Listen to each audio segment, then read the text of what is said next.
We've got two great things this week. Number one, how do you expand the reach of your podcast? You want this thing to grow, right? I mean, it's like a garden. You don't put all those seeds in the ground just to sit there and stare at dirt.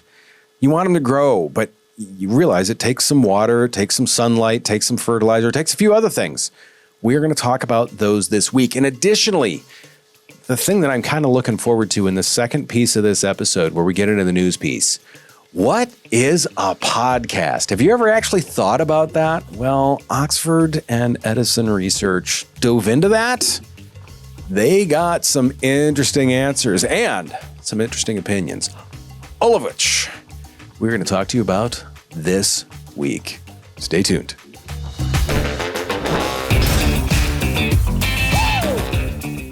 I want to thank you for tuning in this week. We are going to talk about making your podcast grow. This does not involve fertilizer. No, you probably aren't going to get your hands dirty. If you do, I probably don't want to hear about it. With all that being said, do me a favor, go ahead, hit the follow button. I want to make sure you come along for the rides. We give a lot of great tips every week to help you in growing your podcast and setting up your podcast correctly. Really, this is all about supporting your brand, be it your brand personally or your business's brand. We're here for that. We are here to help support that. That being said, this goes far beyond the microphone that is sitting right in front of me here, because your podcast is the foundation for building your podcast. And I know that sounds weird. It sounds like this circular definition that my 5th grade English teacher got all upset about when I would use, but it's very, very true, because your podcast is going to be the foundation for all of these things that you are going to be building that move forward. Now, with that, just like when you build the foundation of a house, you don't just slap a couple of rocks down. I mean, maybe you did years ago, but right now you're not just slapping a couple of rocks down on any random spot and saying, I'm going to build my house on top of that. No, you spend the time, you prep the space, you work on things to make sure that the ground is suitable and everything is set up so that way everything that you put on top of that is going to be built really well and is going to have a solid platform to base itself off of. Now, that's not to say you can't change. Later on, you may remodel what's on top of it. Heck, you may extend it. You may shrink it. You can do all of those things. Just make sure that you've got a great foundation underneath it to do that. Now, when I talk about foundation, the key thing about this, there's two key things, and I hammer on this all the time. Identify your audience. There's one person out there that you need to identify. It's that one person. One person. In a lot of cases, I always say, if you're having a tough time identifying that one person or who the audience is, look at your analytics. It will tell you. But in the same sense, if you're just starting out, the person that you're probably going to have the easiest time talking to and probably that you're going to relate to the most is you. Go ahead and look in the mirror. That is the person that is probably your audience. Now, that doesn't mean that I'm telling you to go out and listen to your podcast 500 times. What it does mean is that people that look like you, people that do the same things that you do, people that have the same hobbies that you do, people that have the same structure around them as you, those are the people that you're going to be connecting with. It's the most obvious target, right? It's the most obvious group of people that you're going to be able to speak to the best because that's who you are. With this solid base that I talked about, like I said, we're building the podcast off of this base. We need to look at content diversification. We want to expand that reach. Podcasts are a great way to get discovered. They're a great way to build that SEO, but you want to make sure that there's other tools out there that you can use that will help you with that. So first off, I'm going to talk about transcripts. There is someone that I work with, Elizabeth Orley. She does a lot of SEO items. She is leaning very heavily into the accessibility side of the internet. A lot of really cool stuff that she talks about with that. But one of the things with that is transcripts are huge because you know what those do? Not only do they increase the SEO, because now that's searchable, In the same sense, what about someone that's hearing impaired? Now they have a way to find your podcast. They can read your podcast. Maybe it's someone that, can hear sounds, but they're missing some clarity. Once again, they can follow along on that transcript. So now we've got a wider audience to go to. In the same sense, something else with your transcripts, you can pull quotes from them. You can build best of episodes. I'm going to give another shout out because he loves it when I do it to Bill at the Late to Grid podcast. We recently did a best of episode for him. It was the best stories of how people got into motorsports. We took a bunch of quotes from his guests when he has asked similar questions on that, and we got their best of stories. And that episode's done really, really well. And it was really low effort for him. When he was in the studio, we just had him say, hey, like 3 different things. We had him give a front statement, a middle statement, and an end statement. So kind of to talk about a couple of things that had happened, what a couple of the podcasts that were coming up, and then he kind of capped it all off. It was something that in terms of recording time and his prep time, he maybe had 15, 20 minutes in and got a really good episode out of it. So that's something really to think about with those transcripts. Those allow you to do the things like that. The other piece of content diversification that I want to talk about is video content. It's increased visibility. It's searchability. It's all the platforms. I say this all the time. YouTube is the second largest search engine behind Google. How many times have you looked for something and you looked it up and suddenly you end up on a YouTube video? You may end up even halfway through it. Guess what got you halfway through that YouTube video? The transcripts I just mentioned. I'm a huge proponent of video. My background is in video, and I came to podcasting from the video world. There's a lot of old tried and true podcasters that aren't keen on that. I get it. I understand that. But from a branded standpoint, from a business standpoint, if we have another way to access a whole just slew of other people, we have a way to bring in a whole new fan base. Why wouldn't we capitalize on that just by pushing record on a camera? To me, that is huge. The other thing that I want to talk about real quickly too, social media engagement. Make sure that you are engaging with social media on it. The clips that video allows you to put out. We do photos for some people from a podcast. We'll take a guest shot from that. We'll take clips where we use, once again, quotes from the transcripts, and we will put those out as social media posts. Use the social media wisely to help grow your podcast and grow your business in that. Now, the one thing that I always warn about social media, it is, same as YouTube, it's rented space. And what do I mean by rented space? What happened to TikTok? It went away, it came back, it went away, it came back. What happens if the platform you've built, you've put everything into goes away? You are up a very smelly creek and you do not have a paddle, my friend. With that being said, diversify. And this is why we say this whole section is on content diversification. Find ways to be reached multiple ways. But I want to make sure, and this is the key piece to this, I don't want you to lose focus on who you're targeting. It is still one person. It's just multiple different ways to tap them on the shoulder. The next thing that I want to dive into a little bit is building the community. We want to go from just listeners to followers. The thing that there's 3 big tips that I'm going to give you on this. One of which is interactive content. Polls, question and answers, challenges. Hey, the first one that gives us a comment or a review on this, we'll send them a t-shirt. Something of that nature. Anytime you can offer something like that, you're asking for that interaction. You're returning something too. Anything that's interactive like that is really good, and it really helps build that sense of community. And community is what takes it from hey, I heard that podcast once to, look, I tune into this every single week. It's part of my routine. The other thing that I want to talk about is collaborations or partnerships. Work with other creators. Work with people that parallel what you do. I always talk about bringing in experts. You're an expert in what you do, but there's someone that's probably a specialist in an area of what you do. I've used the medical example of this all the time. If your knee hurts, you're going to go to an orthopod. If you just want a general wellness checkup, you're probably going to go to your general practitioner.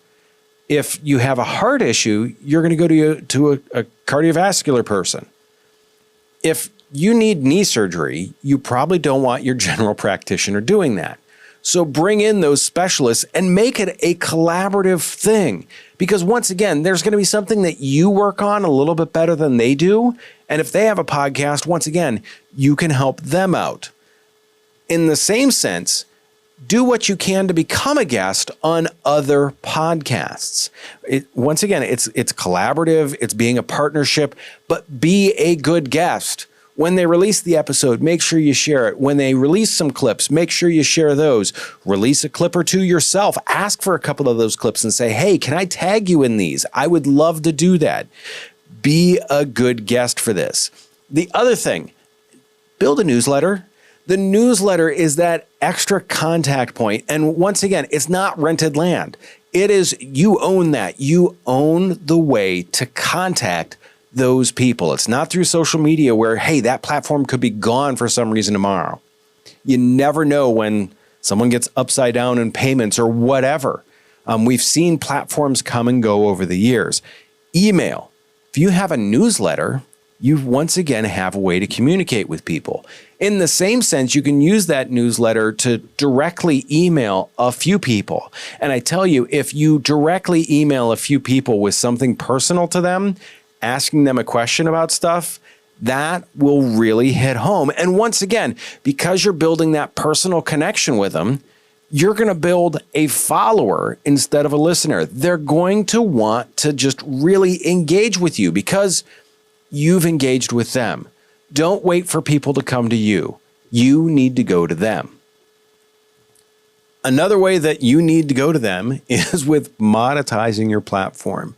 There's a lot of people, and it always, I guess I would say it's tough when I talk to some people like, yeah, I want to do a podcast. I want to monetize it. And I tell people, I'm like, look, what you see as the monetized podcasts are the Joe Rogans, the Smartless, the Mel Robbins. Those podcasts have hit it huge.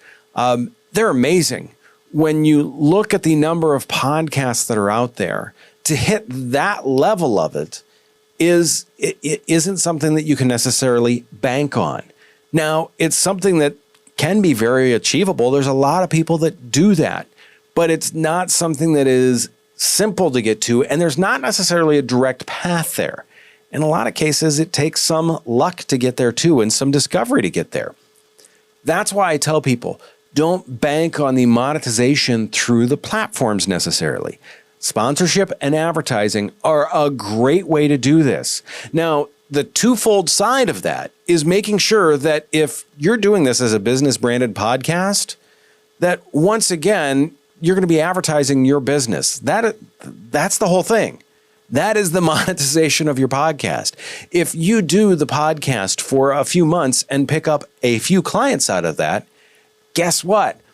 That is the monetization of the podcast. Some people are like, well, no, I didn't make any money off the podcast. And I'm like, well, you got an email newsletter now that has a couple of hundred subscribers and you're constantly getting customers from that. And they're like, yeah. I'm like, well, why isn't that monetizing your podcast? I'm like, well, the checks aren't coming in from the podcast. I'm like, yes, they are. That's where the clients are coming from. So realize that is a way to monetize your podcast. In the same sense, if there's someone that's parallel. Once again, I'm going to use the Late to Grid podcast because there are so many great analogies with this one. It's a racing podcast. Race car people are always breaking stuff. Just ask Bill. Always breaking stuff. They always need stuff. That stuff is built by manufacturers. That stuff is sold by companies. Those places want to be in front of people. It's the same thing. Let's say you've got a baking podcast. Those people need pans. Those people need flour. Those people need they need butter. You can tell that is the extent of my baking knowledge there. But nonetheless, Those companies want to talk to those people. Now, here's the tough part. Everyone wants to monetize by letting the platform do it for them, which can work. I mean, you can let the platform pick the ads for you. What you have to realize is that the platform is going to pick the ads for you. It may not be exactly something that works for that. If you do that, you know your audience. And like I said, if it's a baking podcast and there's a company that has baking pans, sell that.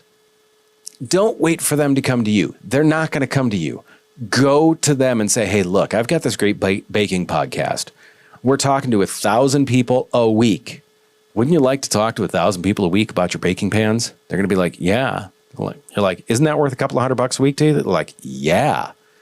That is where you're going to find those advertisers. They're not going to find you. Don't think that when you start your podcast that people are going to be banging down the door to come in and say, hey, here's the money truck. I'm going to back the money truck up. You've got a podcast. No, that's not how that works. You need to go out and sell it. So make sure that you spend the time and effort to do that. The other piece to that is there is affiliate marketing. A lot of people, if they review products or they talk about products, they will put links to that in the bottom of their show. Those can work because then you get a percentage or whatever that sale is. The thing that's tough with that is oftentimes it becomes kind of salesy with it. Like, hey, go click the link below and I'm probably going to make some money. Little bit salesy with that. Podcasters typically don't like a hard sell on stuff. Educate them. Lead them to the fact that, hey, you need what I have. But don't necessarily just flat tell them, buy my stuff. Most of them typically aren't going to look upon that kindly. If you are selling products and or services, realize that those are sold very differently. Services, once again, you have to say the benefits and why people need this and how it's going to help them. With a product, it's a little bit different. You have to look at that as how they can use that. And I mean, what's that going to do for them? It's slightly different, but make sure that you are looking at it from the right direction. In the same sense, the big thing with products that you have a huge advantage with video. Now you can show people. From a service side here, I mean, we help business branded podcasts. I can't necessarily set a business branded podcast here on the table and be like, look, check this thing out. It doesn't quite work that way. I'd love for it to. It does not work that way. Video makes it possible for you to set your widget on a table and point out the things and show people what's going on with it.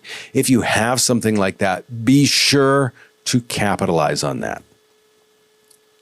The next thing that I want to talk about with this is AI. Ooh, has AI been a topic in the news over the past year or two? I'm not sure. Has anyone heard of it? All seriousness, AI is really starting to work its way into more and more pieces of business every day. We use a ton of AI tools in order to help us write descriptions, write titles. Now, the problem is that there's a lot of people out there that are just like, hey, write me a title for my podcast. That's not going to work all that well. AI is going to give you what you ask for, and it'll give you a title for your podcast that'll probably be pretty generic. We work with stuff to build prompts, to build GPTs that are specific to each client that we work with in order to do this. This is one thing, though, that I always tell people when you're preparing your podcast. Use AI tools to help you ask better questions, to help you give the show better structure, to help work through some of those problems or some of the things that may be time consuming.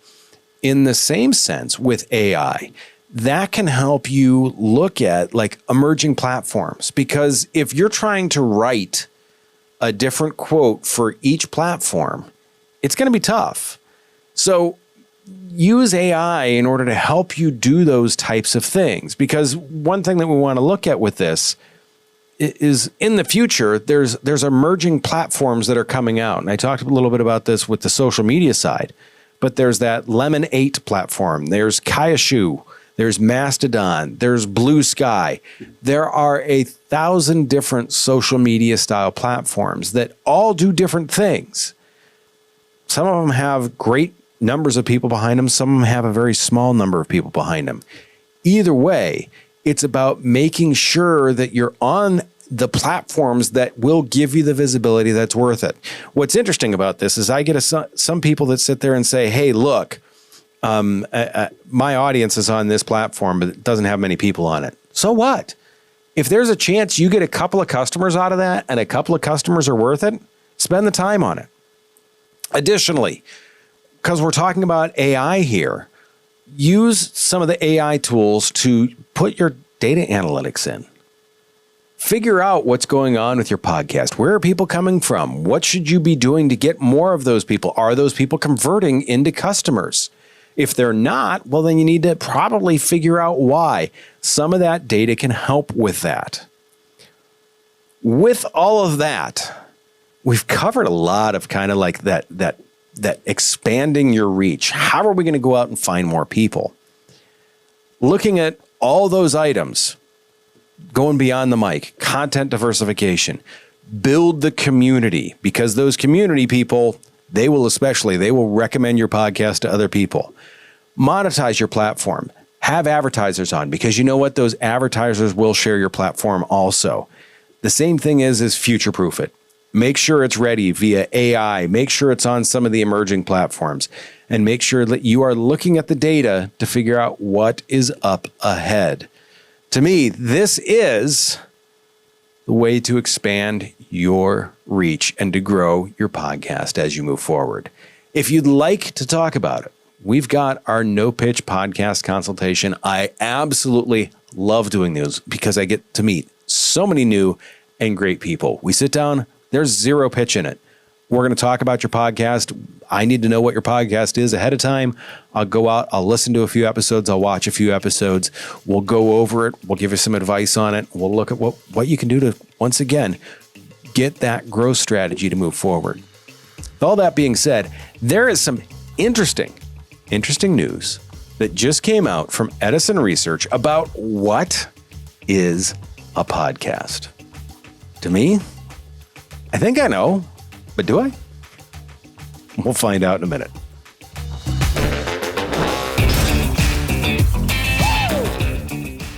So in this week's news bit, we're going to talk Oxford Road and Edison Research had a white paper called What is a Podcast?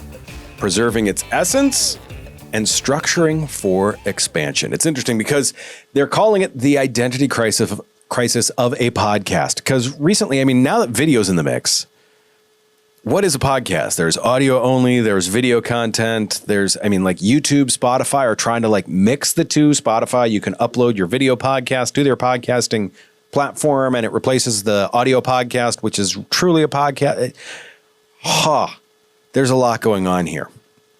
What we do know is listener perception. 72% of Americans age 12 plus consider recordings of people discussing any topic, including on YouTube, that are also available as audio-only shows as a podcast. 72% audio or video.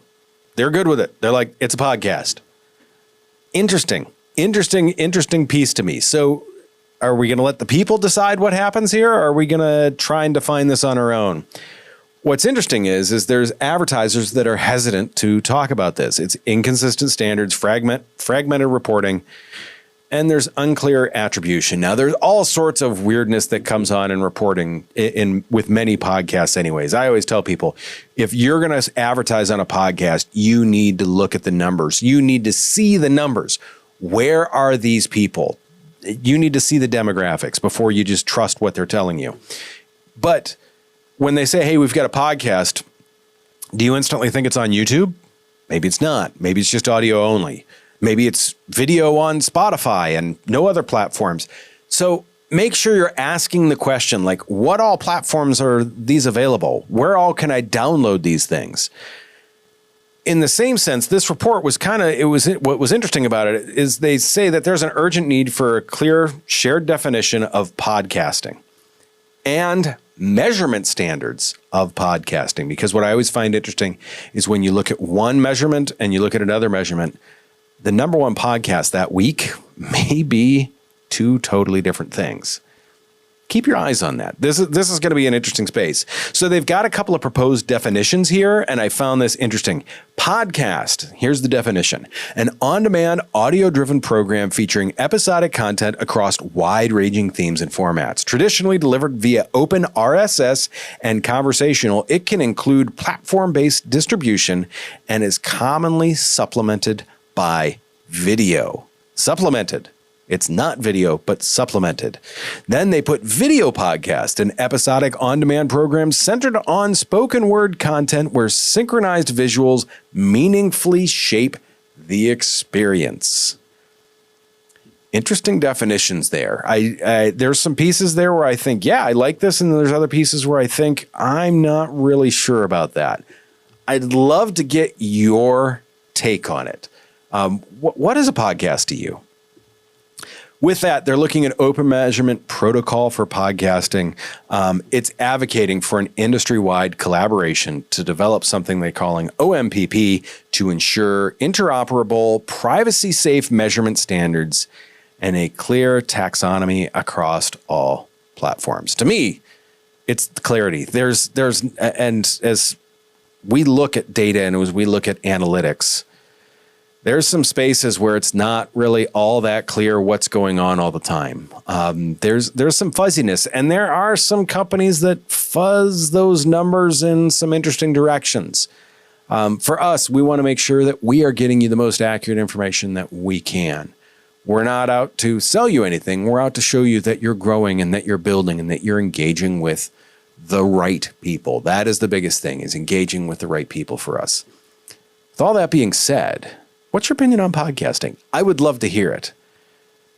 Additionally, that's all I've got for this week. To me, some big news this week. We're talking about growth strategies. We're talking about how to dive into those. We've got some cool stuff coming up next week. Additionally, the other podcast that I do called The Business Fix. I host that with Chrissy Myers. If you are a small business owner or a business manager, you definitely should be checking it out. Chrissy's just phenomenally intelligent when it comes to this stuff. She allows me to be on the show also, and occasionally I throw my 2 bits in there also. We do have a lot of fun, a lot of laughs. You should make sure you check out The Business Fix wherever you listen to or watch your podcast. Yes, I just muddied that water again. As always, do me a favor, take care of yourself, and if you can, take care of someone else too. I will see you very, very soon.